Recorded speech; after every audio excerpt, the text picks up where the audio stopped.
नमस्ते।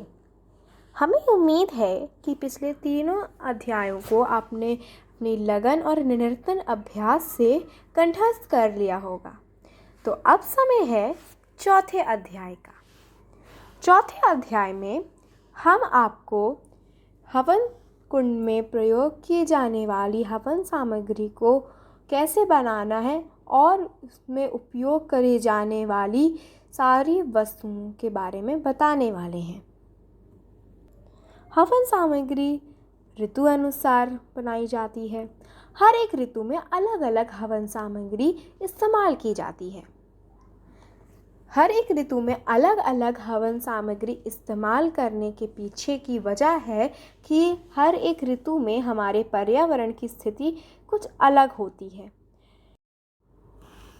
हवन सामग्री को बनाने की हर एक वस्तु को हमारे पर्यावरण की स्थिति को देखते हुए सुनिश्चित किया गया है। हम आपको सबसे पहले आने वाली ऋतु वसंत ऋतु में, जिसमें कि 2 महीने होते हैं, चैत और बैसाख, उसकी सामग्री के बारे में बताने वाले हैं। बसंत ऋतु में 2 महीने होते हैं, चैत और बैसाख। दोनों ही महीने में एक ही प्रकार की सामग्री का प्रयोग किया जाता है। तो इन सभी वस्तुओं को जो इस समय आपकी स्क्रीन पर मौजूद हैं, आपको अच्छे से कूट कर उसमें घृत मिश्रित कर सामग्री के तौर पर इस्तेमाल करना है। हवन सामग्री में घृत मिश्रित करना अनिवार्य होता है। कोशिश करें कि जितनी भी हवन सामग्री हम आपको बताने वाले हैं, उन सभी को आप एक अच्छी दुकान से उसकी वस्तुएं खरीदें और घर में स्वयं कूटें, ताकि जो सामग्री तैयार हो वो पूर्णतः शुद्ध हो। अब हम बढ़ते हैं हमारी ग्रीष्म ऋतु की तरफ, जिसमें भी 2 महीने होते हैं, जेठ और आषाढ़। इन महीनों में एक ही प्रकार की सामग्री इस्तेमाल की जाती है और जिस सामग्री को बनाने के लिए इन सामानों की आवश्यकता होती है, इन सभी वस्तुओं को भी आपको अच्छे से कूट कर मिश्रित कर घृत उसमें मिलाकर फिर इसको आहुति डालनी है। घृत क्यों मिलाएं, ये भी प्रश्न आपके जहन में उठ रहा होगा, तो इसका भी उत्तर हम देते हैं। आप जब भी खाना खाते हैं तो आप रोटी में या फिर सब्ज़ी, दाल, जो भी आप लेते हैं भोजन में, उन सभी में आप घृत मिश्रित करते हैं। इसी प्रकार आपको हवन सामग्री में भी घृत मिश्रित करना है। हैं अपनी वर्षा ऋतु की तरफ, जिसमें भी 2 महीने होते हैं, सावन और भादो। इन दोनों ही महीनों में भी एक ही प्रकार की सामग्री का उपयोग किया जाता है। इस सामग्री को बनाने के लिए जितनी भी वस्तुओं की आवश्यकता पड़ती है, उन सभी वस्तुओं की सूची आपकी स्क्रीन पर मौजूद है। इन सभी वस्तुओं को भी आपको अच्छे से कूट कर उसमें घृत मिश्रित कर फिर उसके बाद उसमें हवन कुंड में आहुति देनी है। अब हम बढ़ते हैं अपनी शरद ऋतु की तरफ, जिसमें भी 2 महीने होते हैं, अश्विनी और कार्तिक। इन दोनों ही महीनों में भी एक ही प्रकार की सामग्री का उपयोग किया जाता है।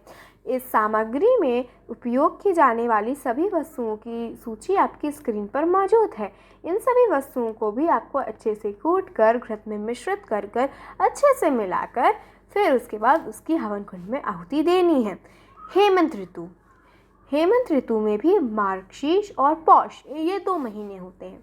इन दोनों ही महीनों में जो सामग्री हम उपयोग में लाते हैं, उस सामग्री को बनाने के लिए जितनी भी वस्तुओं की आवश्यकता हमें पड़ती है, उन सभी वस्तुओं की सूची आपकी स्क्रीन पर मौजूद है। इन सभी वस्तुओं को आपको ढंग से कूट कर मिश्रित कर उसमें घृत मिलाकर फिर उसकी आहुति हवन कुंड में डालनी है।